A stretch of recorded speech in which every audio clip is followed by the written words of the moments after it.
What's up, guys? Welcome back to my channel. So I'm here today to talk about part 3 of The Real Housewives of New Jersey, Season 12 Reunion. Now, before we get into it, I'd like you to A, like, comment, subscribe, and B, I want to talk about the fact that Traci, the friend of the season, was completely cut out of the reunion. So, and I thought that was crazy, because, like, I don't really give a fuck if Traci's here or not, but I was just like, damn, they cut her out? So we know she was there, obviously. Like, I reviewed her outfit in the first episode of the part 1 of the reunion. But yeah, she was like, can you imagine just like sitting there waiting for like your part, like your scene, if you will, to come, and it's just like find out that you were just completely like left on the cutting room floor. God, that was crazy. But on another note, I just want to kind of point out that like I'm kind of over Bravo doing this, like, one and done with the friends. Like, because A, I don't really like one and dones unless there's, like, a good reason, like with Jenny Wynn. But, like, when it comes to, like, friends, it's like, give them a chance to, like, get into the group, There are rumors on Potomac that, Ascale, the friend of, that she was cut after one season. We don't know for sure yet, but, that was the rumor. And, but yeah, that was just like, do we know for sure? I think, did she comment on it? I don't remember. It was a while back. But anyway, it's because she was a true friend of the show. Like, she came on through Robin, and even though Robin was cool with Mia, Ascali beefed with Mia, and Ascali became cool with Wendy and Candace. Like, it was a cool dynamic right off the bat. And with Traci, we didn't really, she was less likable. The fan base hated her on Twitter. But she was really like, she hosted an event right off the bat. Her husband was likable. She just like, she went up against Teresa. She involved herself in the drama, or at least tried to. So, she did a lot, but again, it was just she just flopped. But I don't really care that they cut Traci out, to be honest. But I think it was just like, damn, they did that. And I wish they'd kind of bring on more, like, do you remember, when Shamia was on Atlanta? Like, she was set on that show. She's gone now because her Portia's gone. But, we need someone, like, with that longevity. But they're not giving people chances, I feel. I just want to get that out of the way. I was just like, I like laughed. I was like, Traci's gone. They're like, who's Traci? Who is this bitch? She's out. But now let's get back into the episode. So we pick up where we left off, which is with Andy, Big Daddy Andy. He's hella mad. He's just like, shut up. He just wants them to just like be quiet and just like, he's just over it. And he's getting old. He's stressed. He can't take the bullshit anymore, essentially. He says, he's like, I have a Disney reservation. Like, I want to move on. Because, mind you, they're in New Jersey, so they're close to Andy's home base, New York City. So he's like, yo, I'm not on vacation right now. Like, I'm home. I have shit to do. Like, so that's where Andy's at. Then once we're done with Andy's little eruption, we kind of pick up with, we need to ask Jennifer to essentially recount the immediate aftermath of the affair. So as you remember, she was heavily pregnant when she found out. And I guess it wasn't just a one-time thing. It was like he had been cheating on Jennifer for like 2 months. So it's almost she was pregnant with her 4th child. She confronted him about the affair. He said he didn't want to divorce or anything. And then I guess like the very next day he had like a work thing and had to go down to Miami or something. And so Jennifer like went down to Miami as well because she didn't trust him, and essentially like fucking finagled her way to get like a hotel room key and like just stormed in. And she said that like that basically turned him on, and it essentially revitalized their marriage in a way. And on their way back home, she agreed to essentially never speak of it again. And so that's basically how they handled it in the moment. Dolores then jumps in, and she kind of gives her take on the whole situation. And she says that, like, when something like that happens, when infidelity strikes, and if the man is, like, remorseful and kind of sharing that he'll change and is really putting in effort, that you can come back from it. And she also says that that's why she and Frank didn't work out, because Dolores, who was also heavily pregnant when she found out Frank was cheating on her, she handed him the phone and was like, oh, call the woman up, break it off with her, and we'll pretend like this never happened. And he refused. He was like, no, I'm not remorseful, yada, yada, yada. And Jen goes on to say that Bill's a good man who did something wrong. He, cheated on his wife.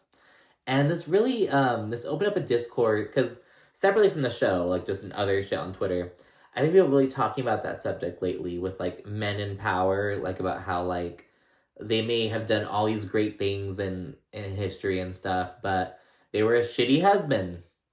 And kind of, like, grappling with that. And specifically, like, people like John F. Kennedy, Martin Luther King Jr., people like that, who, like, they did good things for, like, the nation, humanity, and etc., but in their interpersonal relationships with their wife, they were, cheating. They were cheaters. So it was just that kind of narrative. That was really interesting to think about.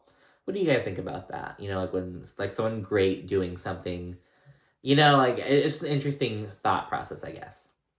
Anyway, she talks about that, and then Margaret jumps in, and she proceeds to kind of talk about how, like, she was shocked by how Jennifer reacted to her bringing up the affair. Because, mind you, this affair happened years ago. Like, almost, like, I think it was 10 years ago. And Margaret brought up at the start of the season, kind of, like, shut Jennifer up. She was like, oh, you're always talking shit about me being a cheater, but your husband had an affair, so why don't you talk shit about him? And then it got out into the world. And so, yeah, Margaret says that if she would have known that it would have cut that deep, that she wouldn't have said it. And again, I'm like, Margaret, like, you knew, like, I don't know. I'm not really buying that whole, like, oh, I knew it was gonna hurt her, but I didn't know it was gonna hurt her that much. And it was like, really? Like, I don't know. And so I get, like, I would respect it when she was like, yo, I didn't give a fuck. Like, I was just like, I know it was wrong. I just did not care in the moment because of all that you put me through. I would respect that more. You know what I mean? Like, yeah, I was an asshole. I didn't give a fuck because of this, and I'm sorry. But not the whole, like, I didn't know. I don't know.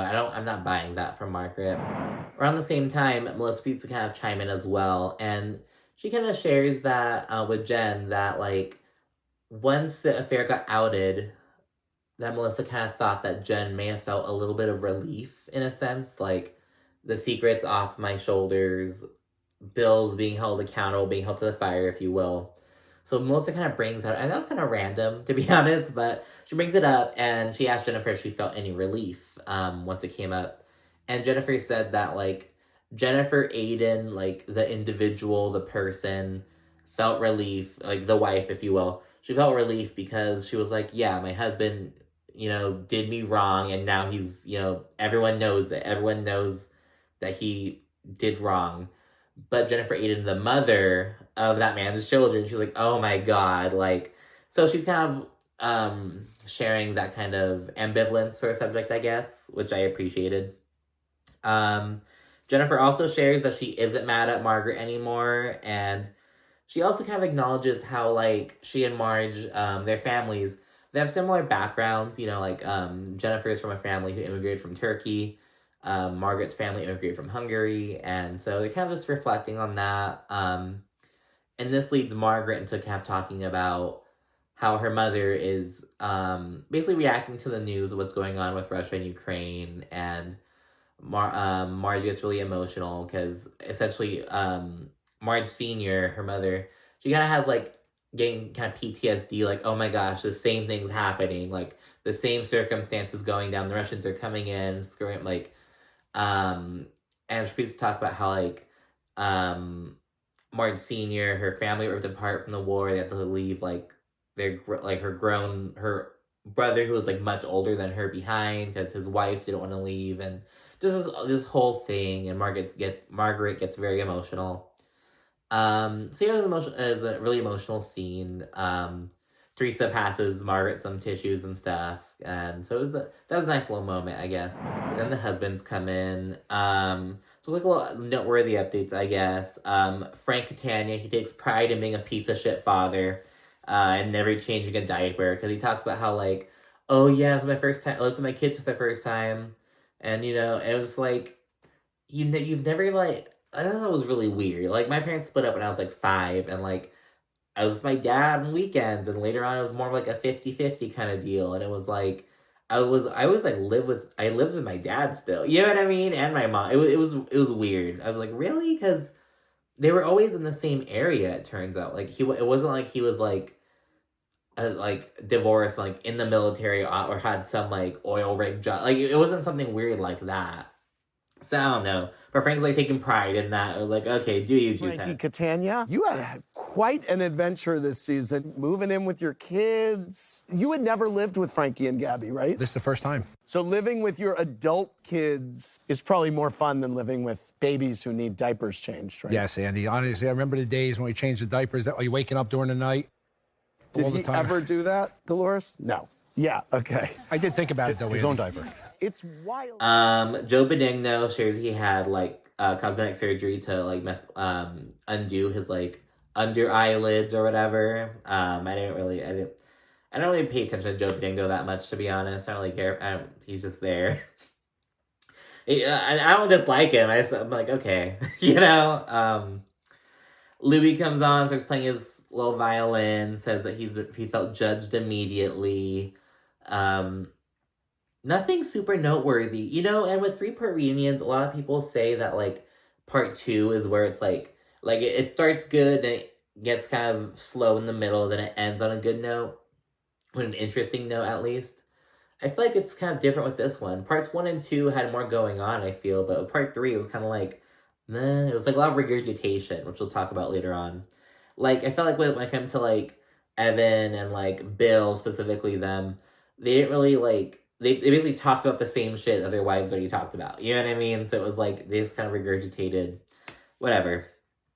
A viewer asked about Joe Gorga's fixation on Frank's balls. Because Joe's always talking about Frank's balls. And he's like, yes, because I've never seen something without balls. And so he talks about how like Frank did so many steroids, his balls shrunk up and shriveled up like raisins. Brittany from Miami thinks Joe Gorga has a fixation on Frank's balls. Or the lack Because thereof. I've never seen anything without balls, you know, so I am fixated. Why doesn't he have balls? He's done so many steroids, it's gone. That's what I thought you were getting at. So, Frank... Andy asks Frank about Dolores' boyfriend, her Irishman boyfriend. Frank refers to him as Buzz Lightyear, which pisses Dolores off. And Frank shares that he and Polly don't see eye to eye, and Andy's like, well, how come? Like, because according to Dolores, there hasn't been much of a relationship between Polly and Frank yet. And Frank basically says that essentially he doesn't like Polly because Polly isn't all gung-ho about Frank and Dolores' unconventional relationship. Because mind you, Frank and Dolores divorced like fucking 22, 23 years ago. But they're still very close. At certain points they're like living in the same property and stuff like that. And Polly, I guess he allegedly isn't super cool with that. And I have a few thoughts on that. So it's like, okay, so Frank, who cheated on Dolores, was a piece of shit husband, wasn't a good father, is now upset that his ex-wife is like essentially moving on with her life. It was like, bro, like, come on. It's always these like big buff macho ass fools who like don't have the. But Frank has shown that he has some emotional intelligence when it comes to like his work, like his thoughts on the Margaret Teresa situation. But like when it comes to him, I don't know. It seems like he's one of those people who like maybe can't live alone, or like one of my aunt's ex-husbands is like that. He's like, I don't like it from. It was just like, oh my god. And also that was kind of weird because on part 2, I believe it's part 2. I think it was part 2. Dolores shared that Paulie is still very close with his own ex-wife.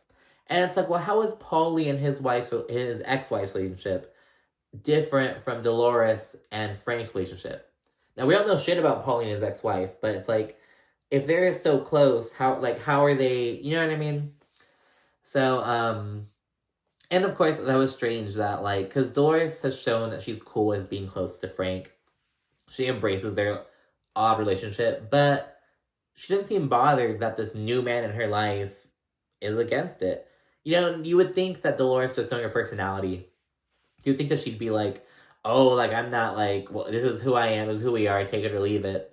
She's not as bothered as Frank is. And which is kind of, you would think that she would be, so it's like, she seems okay with setting more boundaries with Frank Catania and kind of like severing the umbilical cord almost, if you will.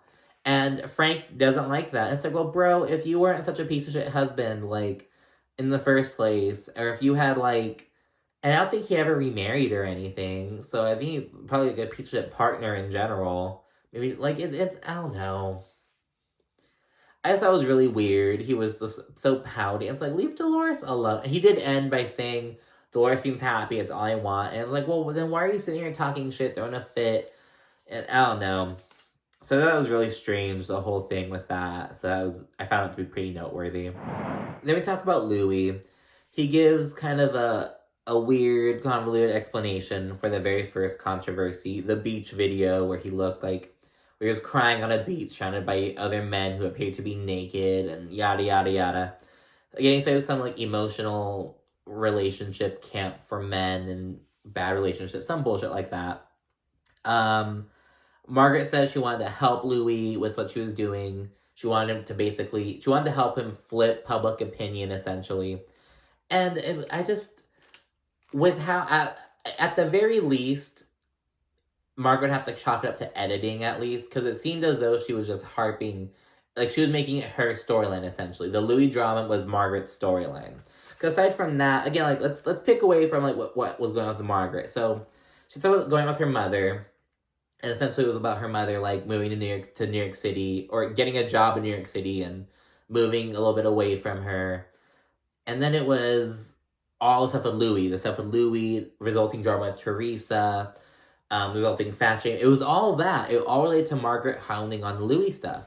If Margaret hadn't been the bone carrier and focused on Louis stuff, Margaret wouldn't really have had a storyline. She didn't have to focus on Joe Benigno lagging with the construction. She didn't have to talk about her strange relationship with her kid. She didn't talk about any of that bullshit. So it was like, I don't know, I'm not buying that. I want to help you flip public opinion. No, you needed a storyline, and that's fine. But again, I feel like Margaret's not owning her bullshit. She isn't like, yeah, it's not, I don't like that. And she's to put Louis in the hot seat regarding his domestic violence allegations and emotional abuse stuff. Louis essentially says he was in toxic relationships, blah, blah, blah. And it was like, okay, so yeah, there was, like, on both ends, but, like, yeah, you were. It was just like, so yes, you know? But, then he proceeds to say that 2 domestic violence instances, like, on record, or because his ex called 911 during arguments over, like, their kids, because it was, like, his ex-wife. And he asks, like, did you hit her? He says no. And he's like, if I'm the only man in America whose wife has called 911. And it was like, well, how bad was... Because everyone argues, but not everyone calls 911. Like, obviously there are some, like, crazy people out there who would, you know, but it's like, that's not a very believable... You know what I'm saying? That's not... Guys like to fucking pretend like that's always... That is alive very well, but you know what I'm saying? It's not... It was like, what really went down? What was the full... You know what I mean? Then you move on to, like, some other husbands. Again, nothing noteworthy with Evan and Bill. They just kind of regurgitate what their wives talked about. Similarly, Jen, she again calls out Joe Gorga for essentially coming at her because other husbands, they shared that, like, they would never address an issue that they had with the wife. They would address it with the husband. They'd address it, like, man to man.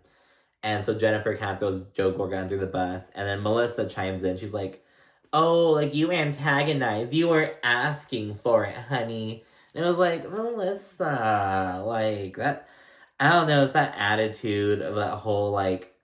Because I'm not one of those dudes who's like, oh, like, that man said something, like, mean to this woman who said something mean to him. Like, I'm not, like, gonna freak out like that. But I think it's weird to back up your husband talking. It was like, handle... I don't know, situations like that, it's like... Yeah, like, let the wives handle their drama, let the husbands handle their shit, and let's not let it cross over, because then issues arise, you know? Quick little rapid fire. Joe and Bill say they're on good terms now.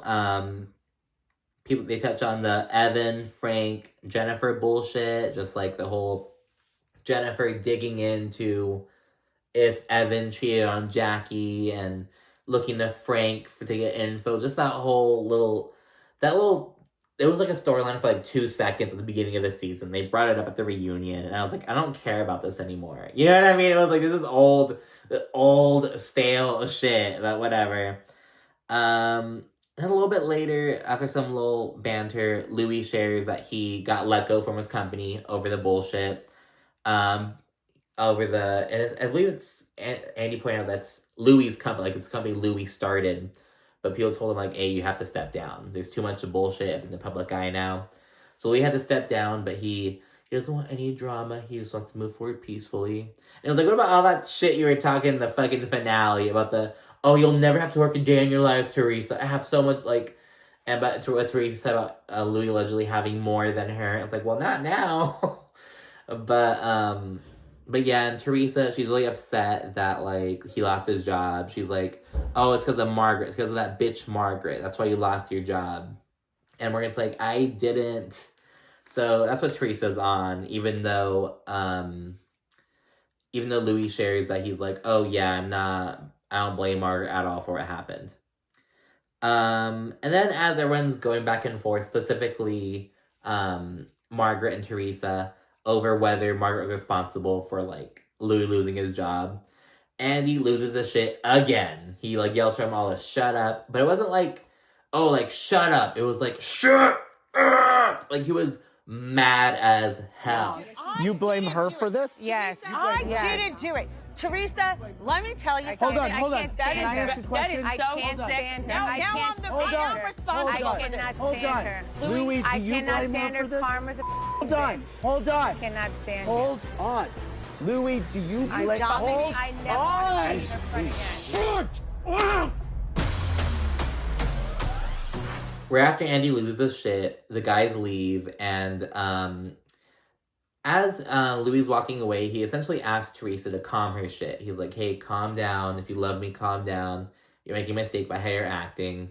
So he tries calming her down, and then immediately thereafter, Louis, he proceeds to, like, he basically shakes hands with everyone before, like, they leave. He shakes, including Joe Benigno. And Teresa, she's like, oh, why are you shaking that fucker's hand? Like, don't shake his hand. And Louis is like, I'm a gentleman. I'm going to say bye to him. This pisses Margaret off. And she's like, oh, Teresa, stop. And then Louis goes and hugs Margaret. They make up. And Teresa's just like she's mad. And yeah, and then they proceed to talk about her beef with Margaret because they're like, okay, so there's still very much an issue alive between you and Margaret and Joe Benigno. And so they keep talking about the whole Nashville incident, about Teresa basically sweeping the table towards Margaret. And Teresa claimed that she wasn't proud for what she did, and she was trying to hold back. I was like, you know damn well you're proud of what you did. Just like you're proud of that table flip, you're proud of that table sweep. She just knows that she can't really, like, take accountability for it, because then she'll be held to the fire. Margaret lists off all the bullshit Teresa has done to her over the years. The table sweep, calling her a cunt, calling her white trash, encouraging Danielle to pull her hair a couple seasons ago. All that shit. They continue bickering over the Louis thing. Their issue is very much unresolved. And then before the last commercial break, Andy basically proceeds to call Teresa a stubborn idiot without saying it. He's like, have you ever, like, changed your opinion on anything in your life? And, like, it's basically like that. It's like, oi, Teresa, because Teresa's a Taurus. Fun fact, so Candy Burris' birthday is May 17th. Teresa Giudice is May 18th. Kim Zolciak's is May 19th. And mine's also May 19th.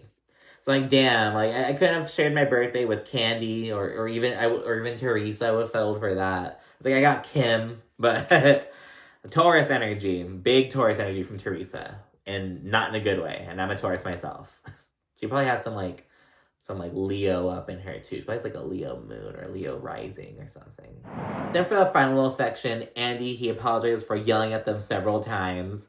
Andy acknowledges how Jen basically mended a lot of bridges this season. She came together with Margaret and she came together with Jackie separately.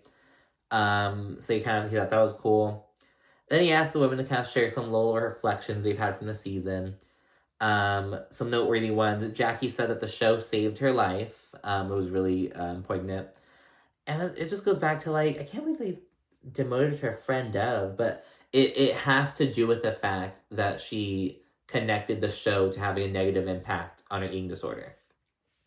Because when she was saying that, like, oh, the drama show with Teresa caused her to lose some weight and kind of regress a little bit.